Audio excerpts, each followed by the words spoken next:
Сайн байцгаана уу хүүхдүүд ээ. Өнөөдрийн үндэсний бичгийн хичээлээр Монгол ахуй бэлэгдэлцээр бүлэг сэдвийн хүрээнд монголчуудын уламжлалт түлшний тухай ярилцаж, уншиж, мэдэж авцгаая. За хүүхдүүд ээ, монголчуудын уламжлалт түлш гэж юу хэлэх вэ? Та бүхэн түлшний талаар юу мэддэг вэ? Монголчууд малаа дагаж нүүдлэн амьдрахдаа мэдээж хэрэг малынхаа аргалыг түлшиндээ хэрэглэж ирснийг та бүхэн маань сайн мэдэж байгаа. Монголчуудын уламжлалт түлшний нэг төрөл нь хөрзөн юм аа. За хөрзөн гэдэг маань малын баас, шээс, дагтарсан хөлдсөнийг хэлдэг. Бас байгалийн жамаараа хөгширч унсан модыг бид унанга мод гэж нэрлэдэг бөгөөд мөн адилхан түлшиндээ хэрэглэдэг. Цаашлаад ургамал амьтны мөчир салаа болох гишүүг бид уламжлалт түлшиндээ хэрэглэсээр ирсэн.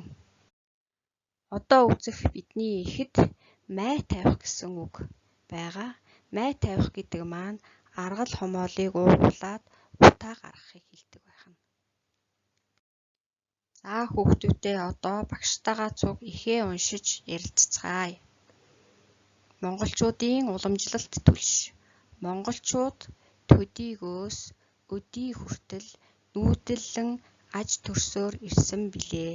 Тэгвэл тэр урт удаан хугацаанд түлшгүй байгаагүй нь мэдээж тул ялангуяа малчин түмэн ямар түлш хэрэглэж ирсэн бэ гэдэг асуулт гарна.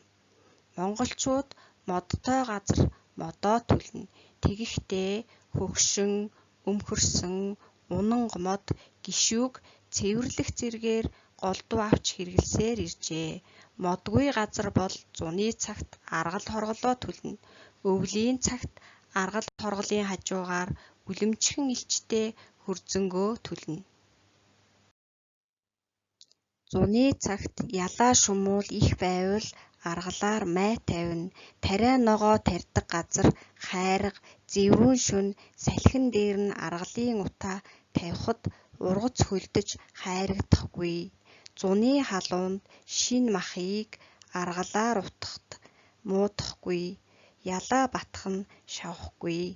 Японы эрдэмтэд аргалын утаа 200 гаруй мянга устгдаг болохыг тогтоосон байна.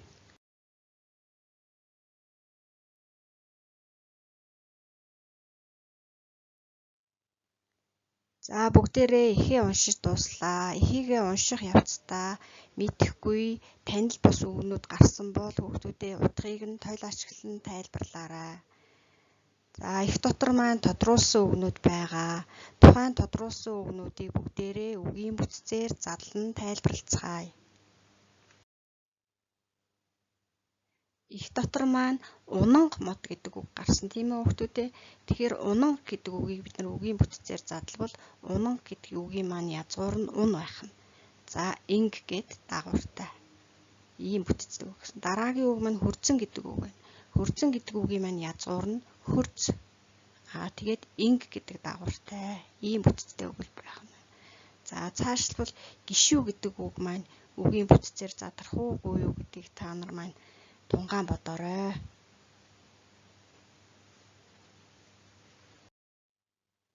Дараагийн дасгал ажил маань хөрзөн, унанга, гишүү гэсэн 3 үгийг бид нар хамаатуулах нөхцөлтэй тий ялгалын нөхцлөөр хуваалгах юм байна.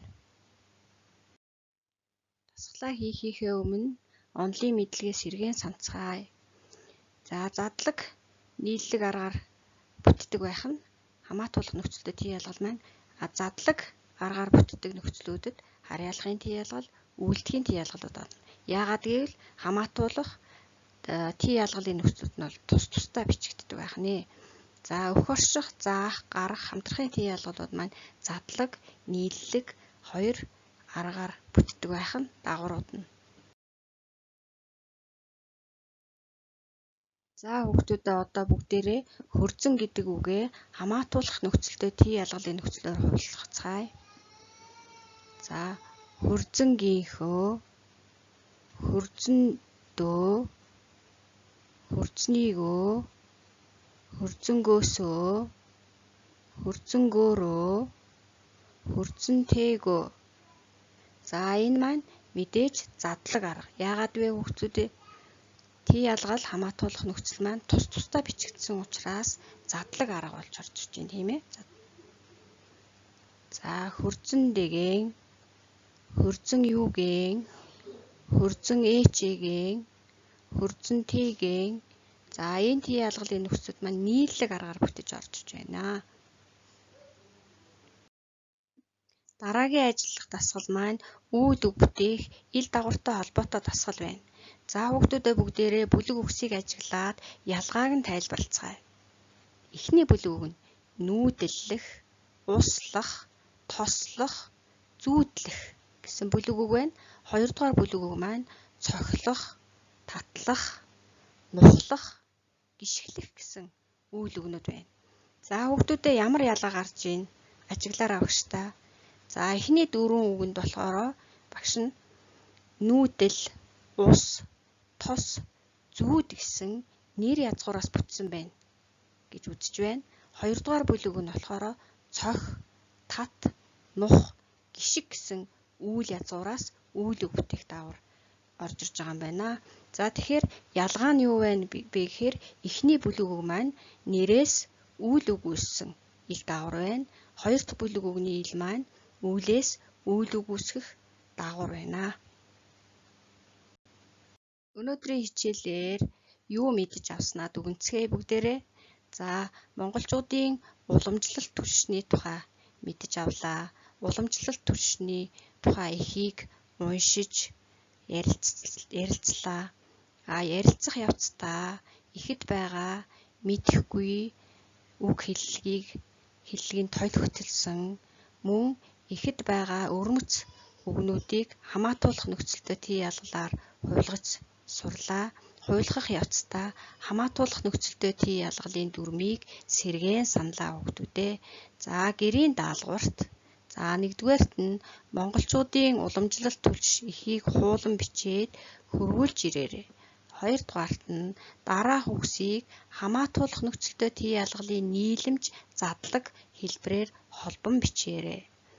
Унанга, гишүү гэсэн хоёр үгээ задлж ирэх нь шүү хүүхдүүдээ. За 3 дугаар даалгавар маань арган шавхын учир сургаалыг мэдэж ирээрэй. Хичээлд идэвхтэй оролцсонд баярлалаа.